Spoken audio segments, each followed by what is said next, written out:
Hello friends, welcome to மக்கள் சேவை சால். இன்னைக்கு நம்ம ஒரு சூப்பரான இன்ஃபர்மேஷன் பற்றி தான் பார்க்க போகிறோம்.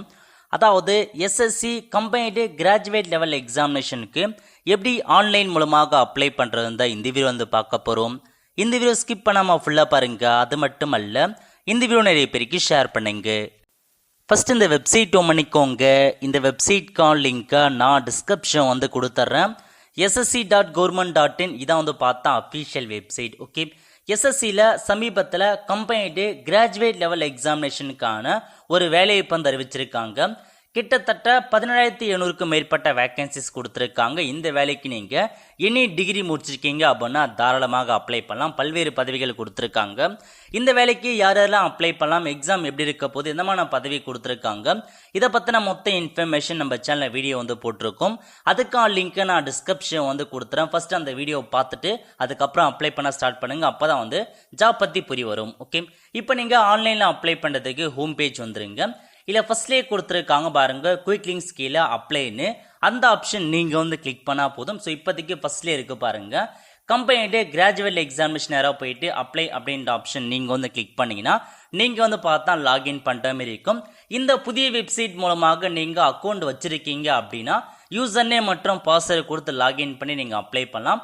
அல்லது நான் இது இருக்கு அக்கௌண்ட் கிரியேட் பண்ணல அப்படின்றவங்க நியூ யூசர் ரெஜிஸ்டர் அப்படின்ற ஆப்ஷன் நீங்கள் வந்து கிளிக் பண்ணி எஸ்எஸ்சிக்குன்னு புதிய ஓடிஆர் வந்து கிரியேட் பண்ணி நீங்கள் அப்ளை பண்ண பாருங்க. எப்படி எஸ்எஸ்சி ஓடிஆர் கிரியேட் பண்ண நம்ம சேனல் வீடியோ போட்டிருக்கோம். அதுக்கான லிங்க் டிஸ்கிரிப்ஷன் வந்து கொடுத்துறேன். அந்த வீடியோ பார்த்து அக்கௌண்ட் கிரியேட் பண்ணிக்கோங்க. அக்கௌண்ட் கிரியேட் பண்ணதுக்கு அப்புறம் உங்களுக்கு ஒரு யூசர் நேம் வரும், ரெஜிஸ்ட்ரேஷன் நம்பர், அதை அப்படியே பார்த்து டைப் பண்ணிக்கோங்க. நெக்ஸ்ட் நீங்கள் ஒரு பாஸ்வேர்டு வந்து கிரியேட் பண்ணிருக்கோங்க. ஓடிஆர் கிரியேட் பண்ண சொல்ல அந்த பாஸ்வேர்டு வந்து கொடுத்துக்கோங்க. நெக்ஸ்ட் அப்படியே கீழே உங்களுக்கான கேப்சா கொடுத்துருக்காங்க. அந்த கேப்சாக்குள்ள டைப் பண்ணிட்டு லாகின் அப்படின்ற ஆப்ஷன் நீங்க வந்து கிளிக் பண்ணா போதும். இந்த மாதிரி தான் ஒரு டேஷ்போர்டு உங்களுக்கு வந்து ஓப்பன் ஆகும். ஓகே, இப்போ நீங்க அப்படியே கீழே வந்தீங்கன்னா இப்போ லைவ் எக்ஸாமினேஷன்ஸ் கொடுத்துருக்காங்க பாருங்க. கம்பைன்டு கிராஜுவேட் லெவல் எக்ஸாமினேஷன்ஸ் இருக்கு, அதுக்கு கீழே கொடுத்துருக்காங்க. அப்ளை அப்படின்ற ஆப்ஷன் நீங்க வந்து கிளிக் பண்ணா போதும். டைரக்டா உங்களுக்கு இந்த மாதிரி தான் டேர்ம்ஸ் அண்ட் கண்டிஷன்ஸ் ஓப்பன் ஆகும். சரிமே நீங்க வந்து செக் பண்ணி பார்த்துட்டு அப்படியே கீழே வந்தீங்க அப்படின்னா ஃபில் ஃபார்ம் அப்படின்ற ஆப்ஷன் நீங்க வந்து கிளிக் பண்ணா போதும். ஸோ முதல்ல பர்சனல் இன்ஃபர்மேஷன் எல்லாமே ஆட்டோமேட்டிக்காக ஒன் டைம் அக்கௌண்ட்லேருந்து எடுத்துக்கும். எதுவுமே நீங்கள் வந்து ஃபில் பண்ண வேண்டிய அவசியம் இருக்காது.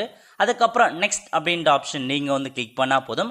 இந்த பேஜ் உங்களுக்கு வந்து சேவ் ஆகிட்டு அடுத்த பேஜ் வந்து ஓப்பன் ஆகும். ஓகே, அதுக்கு அடுத்தவங்களுடைய எஜுகேஷன் கேட்டிருக்காங்க, உங்கள் ஹையஸ்ட் கல்வி தகுதி கேட்டிருக்காங்க. நீங்கள் கிராஜுவேட்டா, போஸ்ட் கிராஜுவேட்டா, பிஹெச்டின்றதை ஃபில் பண்ணிக்கோங்க. நான் கிராஜுவேஷன்ஸ் கொடுத்துக்கிறேன். அதுக்கப்புறம் டீட்டெயில் ஆஃப் குவாலிஃபைங் எஜுகேஷன் நீங்கள் வந்து பார்த்தா கிராஜுவேஷனா அல்லது ஈக்குவலன்ட் டு கிராஜுவேஷனா டீம்டு யூனிவர்சிட்டி முடிச்சினான்னு கேட்டிருக்காங்க. ஸோ நீங்கள் கிராஜுவேஷன் செட் பண்ணிக்கோங்க. அதுக்கப்புறம் அதுக்கான ஸ்டேட்டஸ் நீங்கள் டிகிரி வந்து முடிச்சிட்டீங்க அப்படின்னா பாஸ்வேர்டு கொடுத்துக்கோங்க.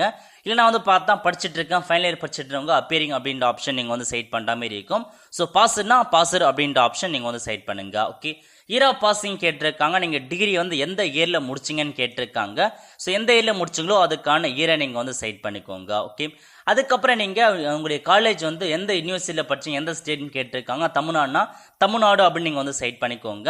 அதுக்கப்புறம் நீங்கள் எந்த யூனிவர்சிட்டின்னு கேட்டிருக்காங்க. உங்கள் காலேஜ் டிகிரி வந்து எந்த யூனிவர்சிட்டியில் படிச்சினோ அந்த யூனிவர்சிட்டி நேமை செட் பண்ணுற மாதிரி இருக்கும். எல்லா யூனிவர்சிட்டியுமே வந்து கொடுத்துருக்காங்க. உங்கள் யூனிவர்சிட்டி எதுன்னு பார்த்து கரெக்டாக அதை நீங்கள் வந்து பார்த்தா செட் பண்ணிக்கோங்க. ஓகே, ஸோ ரொம்ப வந்து இம்பார்ட்டன்டான பேஜ். ஸோ தெளிவாக வந்து ஃபில் பண்ண பாருங்க. நெக்ஸ்ட் ரோல் நம்பர் கேட்டிருக்காங்க. உங்கள் காலேஜுக்கான ரோல் நம்பர் எதுவோ அதை அப்படியே பார்த்து கரெக்டாக டைப் பண்ணிக்கோங்க. நெக்ஸ்ட் பர்சன்டேஜ் கேட்டிருக்காங்க. பர்சன்டேஜ் கரெக்டாக தெரியுனா மட்டும் ஃபில் பண்ண பாருங்க, இல்லை ஸ்கிப் பண்ணிக்கோங்க. அது வந்து ஆப்ஷனில் தான். எல்லாமே என்டர் பண்ணிட்டு சேவ் அண்ட் நெக்ஸ்ட் அப்படின்ற ஆப்ஷன் நீங்கள் வந்து கிளிக் பண்ணால் போதும்.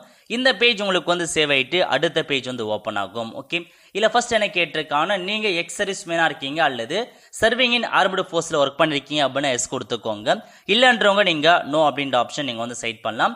அதுக்கப்புறம் ஏஜ் ரிலாக்ஸேஷன் வேணுன்றவங்க எஸ் கொடுத்து எந்தமான ஏஜ் ரிலாக்ஸேஷன் ஃபில் பண்ணுற மாதிரி இருக்கும். உங்களுக்கு ஏஜ் கரெக்டாக இருந்தால் நீங்கள் ரிலாக்ஸேஷன் கொடுத்தால சிம்பிளாக நோ அப்படின்ற ஆப்ஷன் நீங்கள் செட் பண்ணிக்கோங்க. அதுக்கப்புறம் ஜாப் ஆப்பர்ச்சுனிட்டிக்காக உங்களுடைய பர்சனல் இன்ஃபர்மேஷன் ஷேர் பண்ணலாமான்னு கேட்டிருக்காங்க. ஸோ விருப்பம் இருக்கவங்க எஸ் கொடுத்துக்கோங்க, வேணான்றவங்க சிம்பிளாக நீங்கள் நோ அப்படின்ற ஆப்ஷன் நீங்கள் வந்து செட் பண்ணிக்கோங்க. ஓகே, எல்லாமே கரெக்டாக என்டர் பண்ணால் பார்த்துட்டு சேவ் அண்ட் நெக்ஸ்ட் அப்படின்ற ஆப்ஷன் நீங்கள் வந்து கிளிக் பண்ண இந்த பேஜ் வந்து சேவ் ஆகிட்டு உங்களுக்கு அடுத்த பேஜ் வந்து ஓப்பன் ஆகும். ஓகே, அதுக்கடுத்து எக்ஸாம் சென்டரை கேட்டிருக்காங்க. 3 ப்ரிஃபரன்ஸ் நீங்கள் வந்து செட் பண்ணுற மாதிரி இருக்கும். ஸோ தமிழகத்தை பொறுத்த வரைக்கும் ஒரு 8 டிஸ்ட்ரிக்ட் கொடுத்துருப்பாங்க, சென்னை, கோயம்புத்தூர், வெள்ளூர் அந்த மாதிரி. ஸோ ஒரு சில டிஸ்ட்ரிக்ட் கொடுத்துருக்காங்க, நோட்டிஃபிகேஷன்ஸ் பார்த்துக்கோங்க. ஸோ முதல் எக்ஸாமினேஷன் முதல் முன்னுரிமை எங்கே வேணுமோ அந்த சென்டரை கொடுத்துக்கோங்க. அதேமாரி ப்ரிஃபரன்ஸ் டூவில் போயிட்டு செகண்ட் சென்டர் எங்கே வேணும், தேர்ட் சென்டர் எங்கே வேண்ட மாதிரி ஒரு 3 எக்ஸாம் சென்டர் நீங்கள் வந்து சைட் பண்ணி வச்சுக்கோங்க. ஓகே, அதுக்கப்புறம் டிஃப்ரெண்ட் ஏபிள் பர்சனாக அதுக்கான ஆப்ஷன்ஸ் ஃபில் பண்ணுங்க, இல்லை ஸ்கிப் பண்ணிக்கோங்க. அதுக்கடுத்து கொடுத்துருக்காங்க பாருங்க, அதாவது உங்களுக்கு எக்ஸாம் எழுதுறதுக்கு பிசிக்கல் லிமிடேஷன்ஸ் இருக்கு, என்னால் எக்ஸாம் எழுத முடியாது, எனக்கு வேற ஒருத்தர் தேவைன்றவங்க நீங்க எஸ் கொடுத்துக்கோங்க. எஸ் கொடுத்து ஸ்கிரைப் வேணும், எழுதுறதுக்கு ஆள் வேணும், எஸ் கொடுத்துக்கலாம். இல்லை எனக்கு அந்த மாதிரி எதுவுமே இல்லை, நானே எதுக்குன்னா நீங்க நோ அப்படின்ற ஆப்ஷன் நீங்க செட் பண்ணிக்கோங்க. ஒன்லி டிஃப்ரெண்ட் லெவல் பர்சனுக்கு மட்டும். ஓகே, அதுக்கப்புறம் நீங்க வந்து பாத்தீங்கன்னா ஜூனியர் ஸ்டாட்டிஸ்டிக்கல் ஆஃபீஸர் அந்த பதவிக்கு அப்ளை பண்ணீங்கன்னா எஸ் கொடுத்துக்கோங்க. அந்த முக்கியமான இன்ஃபர்மேஷன் இந்த 2 பதவிக்கு மட்டும் ஸ்பெசிஃபைடா குவாலிஃபிகேஷன்ஸ் கொடுத்துருக்காங்க, அந்த தகுதி இருந்தால் மட்டும் எஸ் கொடுத்துருக்காங்க. நோட்டிஃபிகேஷன் அதை பற்றி சொல்லியிருந்தோம். அதேமாரி அந்த ஜூனியர் ஸ்டாட்டிஸ்டிக்கல் ஆஃபீஸர் பதவிக்கான கல்வி தகுதி இருக்குன்னா எஸ் அப்படின்னு கொடுத்துக்கோங்க.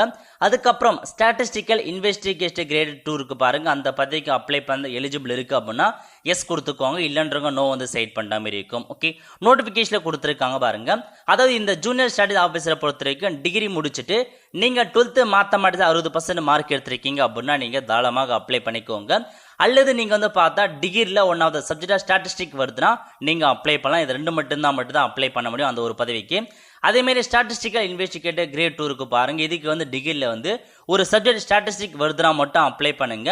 ஸோ இந்த 2 பதவிக்கு மட்டும் தான் ஒரு சில ஸ்பெசிபிக் குவாலிஃபிகேஷன்ஸ் வச்சிருக்காங்க, அது இருந்தா எஸ் கொடுங்க, இல்லை நோ சைட் பண்ணிக்கோங்க. ஓகே, சேவ் நெக்ஸ்ட் கொடுத்ததுக்கு அப்புறம் இந்த பேஜ் சேவ் ஆயிட்டு உங்களுக்கு அடுத்த பேஜ் வந்து ஓப்பன் ஆகும்.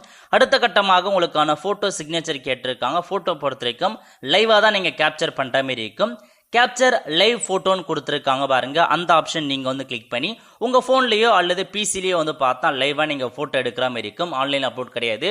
இந்த மாதிரி கரெக்டா போட்டோ வந்து கரெக்டா கேப்சர் கொடுத்ததுக்கு அப்புறம் கேப்சர் ஆயிட்டு அதுக்கப்புறம் நீங்க சேவ் அப்படின்ற ஆப்ஷன் நீங்க வந்து கிளிக் பண்ணா போதும், உங்களுக்கான போட்டோ வந்து பார்த்தா இந்த மாதிரி கேப்சர் ஆயிடுச்சுன்னு அர்த்தம். ஒருவேளை பிசி இல்லாதவங்க மொபைல்லே நீங்க கேப்சர் பண்ணலாம், அதுவும் இல்லாதவங்க உங்களுக்கு கீழே ஒரு QR கோடு கொடுத்துருக்காங்க பாருங்க, அந்த QR கோடை ஸ்கேன் பண்ண ஒரு ஆப் மாதிரி ஓப்பன் ஆகும். அதில் போயிட்டு நீங்க உங்களுக்கான போட்டோவை அப்லோட் பண்ணிக்கலாம் அல்லது லைவா வந்து கேப்சர் பண்ணிக்கலாம். ஓகே, நெக்ஸ்ட் சிக்னேச்சர் கேட்டிருக்காங்க. சிக்னேச்சரை பொறுத்த வரைக்கும் 10 கேபிலேருந்து 20 கேபிக்குள்ள ஜேபிஜி ஃபார்மேட்ல இருக்க மாதிரி நீங்க வந்து பார்த்தா கரெக்டாக வந்து கொடுக்குற மாதிரி இருக்கும். சிக்னேச்சர் வந்து பார்த்தா ஹரிசாண்டல் அந்த சைன்ல இருக்கணும். அப்லோட் சிக்னேச்சர் அப்படின்ற ஆப்ஷன் நீங்க வந்து கிளிக் பண்ணி சிக்னேச்சர் அப்லோட் பண்ணதுக்கு அப்புறம் கீழே கொடுத்துருக்காங்க பாருங்க சேவ் நெக்ஸ்ட் அப்படின்ற ஆப்ஷன் நீங்க வந்து கிளிக் பண்ணீங்கன்னா போட்டோ மட்டும் சிக்னேச்சர் வந்து பார்த்தா சேவ் ஆயிடுச்சு. அதுக்கடுத்து உங்களுக்கான ப்ரிவியூ பேஜ் வந்திருக்கு பாருங்க, இதுல நீங்க என்டர் பண்ண எல்லா இன்ஃபர்மேஷன்ஸுமே கரெக்டாக செக் பண்ணி பார்த்துக்கோங்க. அதுக்கப்புறம் எடிட் பண்ண முடியாது. ஸோ இப்போ கரெக்டாக ஒன்ஸ் வந்து செக் பண்ணி பார்த்துக்கோங்க. எல்லாமே கரெக்டா இருக்குன்னா சேவ் நெக்ஸ்ட் அப்படின்ற ஆப்ஷன் நீங்க வந்து கிளிக் பண்ணா போதும். இந்த மாதிரி ஒரு டேர்ம்ஸ் அண்ட் கண்டிஷன்ஸ் கொடுத்துருக்காங்க, ஐ அக்ரி செக் பண்ணிட்டு கீழே ஒரு கேப்சா கொடுத்துருக்காங்க பாருங்க, அதை அப்படியே பார்த்து டைப் பண்ணிக்கோங்க. டைப் பண்ணி முடிச்சதுக்கு அப்புறம் அகைன் உங்களுக்கு சேவ் நெக்ஸ்ட் அப்படின்ற ஆப்ஷன் நீங்க வந்து கிளிக் பண்ணா அப்ளிகேஷன் ரிசீவ் ஆயிடுச்சு. பட் வந்து பார்த்தா பேமெண்ட் பண்ற மாதிரி இருக்கும். பேமெண்ட் பொறுத்த வரைக்கும் SC ST அனைத்து கேட்டகரி சார்ந்த பெண்களுக்கு ஃபீஸ் பேமெண்ட் பண்ண அவசியம் இருக்காது. மீதி இருக்காங்க பாருங்க OBC கேட்டகரி ஆண்கள் நீங்க பேமெண்ட் பண்ணி ஆகணும். ஸோ மேக் பேமெண்ட் அப்படின்ற ஆப்ஷன் நீங்க வந்து கிளிக் பண்ணி 100 ரூபாய் நீங்க ஆன்லைன் மூலமாக பேமெண்ட் வந்து பண்ற மாதிரி இருக்கு. மேக் பேமெண்ட் கொடுத்து பே அப்படின்ற ஆப்ஷன் நீங்க வந்து கிளிக் பண்ணா போதும். இல்லை உங்களுக்கு நிறைய பேமெண்ட் மெத்தட் கொடுத்துருக்காங்க, UPI கொடுத்துருக்காங்க, கிரெடிட் கார்டு கொடுத்துருக்காங்க, டெபிட் கார்டு கொடுத்துருக்காங்க. ஏதாச்சும் ஒரு பேமெண்ட் மெத்தட் யூஸ் பண்ணி நீங்க பேமெண்ட் வந்து பண்ணி முடிச்சதுக்கு அப்புறம் அப்ளை பண்ணதுக்கான அப்ளிகேஷன்ஸை நீங்க வந்து பார்த்தா பிரிண்ட் எடுத்து வச்சுக்கோங்க அல்லது சேவ் பண்ணி வச்சுக்கோங்க. ஃபியூச்சர் ரெஃபரன்ஸ் கண்டிப்பா உங்களுக்கு வந்து யூஸ் ஆகும். ஓகே, இந்த மாதிரி தான் இந்த வேலைக்கு நீங்க அப்ளை பண்ற மாதிரி ஒரு நல்ல ஜாப் ஆப்பர்ச்சுனிட்டி. எனி டிகிரி முடிச்சவங்க அப்ளை பண்ணிக்கோங்க. 17,000க்கு மேற்பட்ட வேகன்சிஸ் கொடுத்துருக்காங்க.